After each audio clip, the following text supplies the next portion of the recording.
skies, and they're on multiple Earths now. First, we see Earth 89, the home of Tim Burton's Batman series, sort of. We see Robert Wuhl reprising his iconic role as Alexander Knox, the reporter from the original films, and you'll also notice Michael Keaton's Batman on the front of the newspaper and the classic bat signal in the sky. But there's also a headline that says the Joker has been caught by Batman, and Jack Napier in the first film definitely died, right? Next, you see Earth 9, aka the Titans universe, which could stand for the 9th DC show that Greg Berlanti developed, possibly. You get clear shots of Robin and Hawk, which are very generic. They just kind of search through their archive and found something that worked.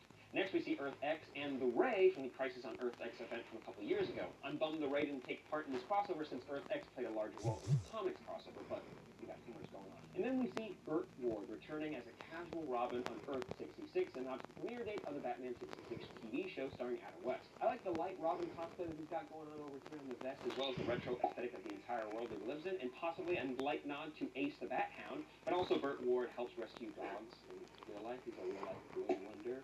And you get a fun nod to the classic Robin phrase, This doesn't seem right. Cameoing as a random doomsday prepper prophet of sorts, but this is also a fun nod to Superman 2. That sign he's holding is basically a shot-for-shot recreation from that film. Also for the center of home, Supergirl's Earth 38 is a nod to Superman's debut in 1938. At the DEO, we get a shout out to Leviathan, a secret criminal/spy organization that's been popping up quite a lot in DC Comics lately and will be continuing to be a threat in the Supergirl Season 5 story arc. We then get a shout out to Argo City, but most importantly, we meet our first live-action Jonathan Kent, not the dad that died multiple times in multiple movies. I'm talking about the little boy recently introduced in DC Comics, aka Superboy, aka one of the Super Sons. He's just a real baby, so we'll see.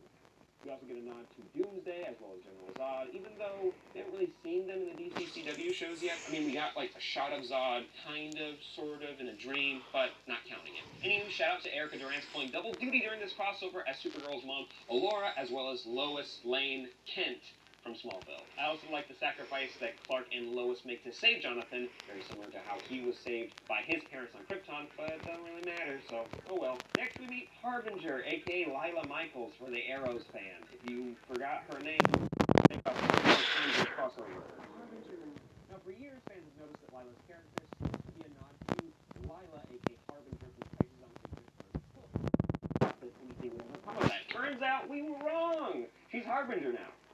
Now. And she goes from Earth to Earth collecting powerful heroes to help save the multiverse, just like she did in the comic. During her hunt, we get a fun cameo by Griffin Newman, who played Arthur on Amazon's The Tick. He's not going to be a big part of the comic. We also learn that there's an anti-matter wave that is wiping out whole worlds and universes, just like in the comic, as well as the Anti-Monitor's goal. He wants to erase the multiverse and just have an anti-matter universe. Why? None of your business. Also from the comics, we get our first and only Quantum Tower. In the comics, I believe we called it a cosmic tuning fork, because look at it. That's what it looks like. These were placed on key Earths in the comics to stop the antimatter wave, which is basically the same in this story as well. Next, we head to Earth 16, aka Star City 2046, to save Jonathan Kent. Fun fact about this Oliver Queen, we've actually met him before in Legends of Tomorrow. He has a robotic arm, and this is meant to be a nod to The Dark Knight Returns Oliver Queen. I'll be honest, not my favorite moment in the crossover, but I like seeing Brainy, Logan, and Barry working together. Also, Brainy says Brock, and that's his catchphrase in the comics. And it's not a great one, but he says it. Also, Earth 16 in the comics is supposed to be the Earth where Young Justice takes place, but who cares? Next, we get our faceless disposable army for the crossover, Shadow.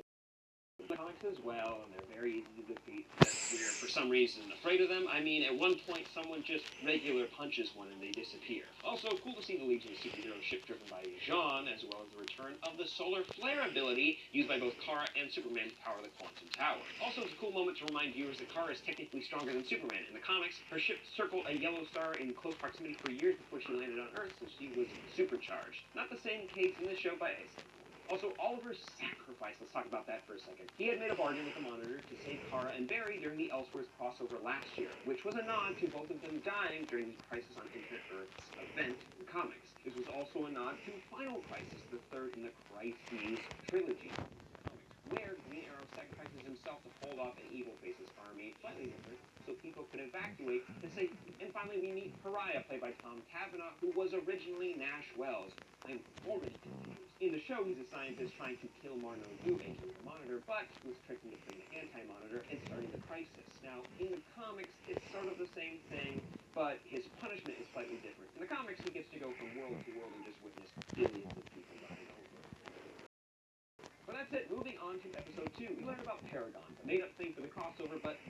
people who were pulled from across time and space in the comic to help the Monitor, so it's got a different title. Each represents a different aspect of the universe, because why not?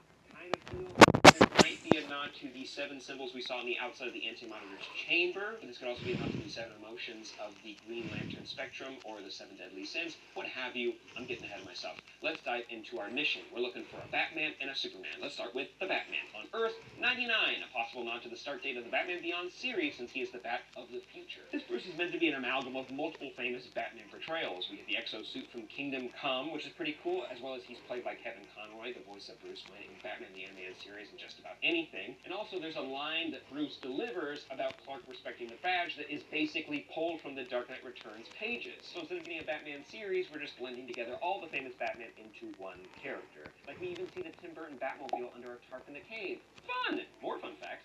Luke Fox was first introduced in the Batman Beyond cartoons comic adaptation, and you can hear a slight music cue from what sounds like the Batman animated series theme song and Danny Elfman's score for the Tim Burton films. Also, similarly to the Dark Knight Returns, we see this Bruce Wayne using kryptonite built into a suit to subdue Kara, and also he killed Superman in this universe, but the Dark Knight Returns one tries to kill Superman. I'm not a big fan of Batman when he kills Superman, so I'm kind of glad that he died in the dumbest way ever. He tripped onto an electrical socket and died. Ooh. Anyway, let's go back to Wave Rider for just a second and give a nod to the AI of this Wave Rider, Leonard, aka Leonard Snart. Also during the Wave Rider scenes, we see Lyla starting to be affected by the Anti-Monitor, which is a nod from the comics, where she is possessed by one of the Shadow Demons and eventually becomes evil. We'll get back to that later. Also, when the Monitor mentions bringing the Book of Destiny back to the present, he mentions the Tome of the Guardians, which is a nod to the Green Lantern Corps Guardians. Pretty cool, but not the only Green Lantern reference we'll be getting during this crossover. But let's go ahead and focus on John Cryer and Lex Luthor. My God, he gives an amazing performance, and also because Cryer was in the Superman series in the 80s as one of Lex Luthor's lackeys, so it's kind of cool to see him evolve into a fully-fledged bad guy. Looking back to Batman for just a second, we get a nod to numerous Bat villains, including Clayface and Jane Doe, a character who was a serial killer that would assume the identity of the victims, which is not great. But also, when we get into his trophy room, we see a number of fun little details. We see the Joker playing a part, as well as the Riddler's question staff, and what looks to be a snow globe with trees, possibly. And you can maybe see Two-Face's coin on the shelf, as well as a plant, which I'm just going to say is a nod to Poison Ivy. Because this is meant to be the random of all the Batmen, that kind of seems like we're covering all the Batman characters that ever appeared in a live-action movie pre-2000. Next, Iris, Lois, and Clark team up to go find the proper Superman, who's meant to be a paragon from multiple Earths, but Lex Luthor's killing all of them. The things you should pay attention to is Earth 75, which is a nod to Superman number 75, where we see the death of Superman, which we get an homage to with the Superman dead on the ground, Lois crying, and the flag on a piece of rebar flowing in the wind. That cape is just like the Richard Donner cape that Christopher Reeves wore. Moving on. We get to the moment we've all been waiting for since the beginning of Arrow, a final crossover with Smallville on Earth 167, which is a nod to Alfred and Millar, who were both born in 1967 and were the showrunners for Smallville. Now, we've seen this house before. This was the famous farm in the Smallville TV show. Also, we know in this world, which was hinted to multiple times during Smallville, that Lex Luthor has now become president. And similarly, throughout that series, we see Clark getting tempted with giving up his ability. He's settled down, he's a family man now, and leave the world to the rest of the superheroes that were set up in the Smallville Extended Universe comics. Also worth mentioning, we find out that Lois and Clark both have girls, and this could be a nod to the famous Superman Secret Identity storyline where he ends up having 2 daughters that have his abilities. And the last Superman that we meet is on Earth 96, which is a nod to the publishing date of Kingdom Come. Now, this Superman is supposed to be an amalgam of Kingdom Come Superman based on the little gray wings we see on the side of his head and the symbol on his chest. That's a wonderful realization of Alex Ross's art, and I'm a big fan of this suit and Brandon Routh playing the character. You even hear some of John Williams' score for Superman during these scenes. It's wonderful. First, stay and face Luthor. Also, before this is, of course, a nod to Superman 3, which I recommend checking out. Not just Charlie Shea, to Earth 18 and meet Jonah Hex. Now, Jonah Hex, of course, played a big role in the Crisis on Infinite Earth crossover to just and everything's happening. But before I continue, this video was brought to you by The Ridge. Pay goods to a standard standard that you don't see every day. They streamline your life by turning the things you carry, like backpacks, chargers, and wallets, into tools for a better living. Their flagship product, the Ridge Wallet, was launched on Kickstarter in 2013 and now sits in the front pockets of over 500,000 men and women. You don't want one of those overstuffed wallets with receipts pouring out over the top, making you look like a mess. This is their aluminum wallet in the raw color. They have other colors, including it's light, strong, and has a cool industrial chic vibe. The Ridge is a minimal front pocket wallet that's designed to streamline what you carry every day. It has 3,000 5-star reviews and is a better way to carry your cash and cards. There's a lifetime warranty if you love it and free return if you don't. It comes in titanium, carbon fiber, aluminum, and over a dozen different styles and colors. They also have great backpacks and travel bags with RFID blocking pockets and optional device charging batteries. Get 10% off today with free worldwide shipping and returns by going to ridge.com/newrockstars. That's ridge.com/newrockstars and use the code NEWROCKSTARS. Find the link in the video description down below. Now moving on to part 3, the Flashes crossover. It begins with a fun cameo from the Birds Prey show that was canceled back in 2003. That's why this Earth is 203. We see Ashley Scott playing Huntress once again with a nod to Alfred as well as Barbara and Oracle. But don't worry, the whole world contains dust in the wind. Next, we get a nod to the All-Star Squadron, which was a classic superhero team way back in the 1940s from Elongated Man, which was a nice touch. We also meet Ryan Choi during this crossover, who was not created until the late 2000s, but I'm a big fan of his character, and fun nod for the folks at home. Amanda, his wife, is a nod to one of his students in comics, so they got together, and Simone, his daughter, is a nod to the creator of Ryan Choi, Gail Simone. She's the best. Please follow her on Twitter. We also get a nod the villain of the Elseworlds crossover, which I thought would be playing a bigger role during this crossover, as well as Psycho Pirate, who is critical to Crisis on Infinite Earths. He's a character who can make you feel any emotion he wants to, and he's one of the only people who remembers what the world was like before they fixed the universe, but oh well, too big. Next, we go to Earth 666, Los Angeles, aka the Lucifer TV show that was on Fox and is now on Netflix.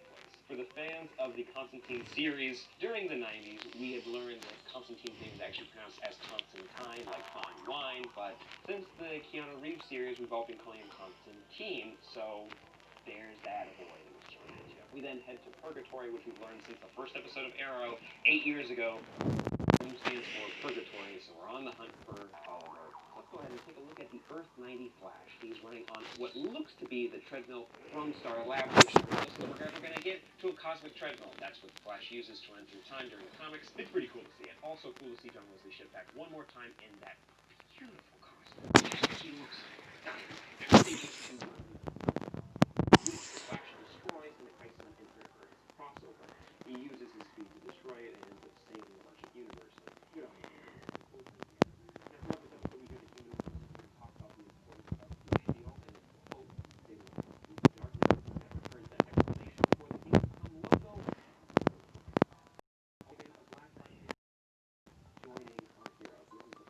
ever interacting with any of the other heroes before, and also learning that Freeland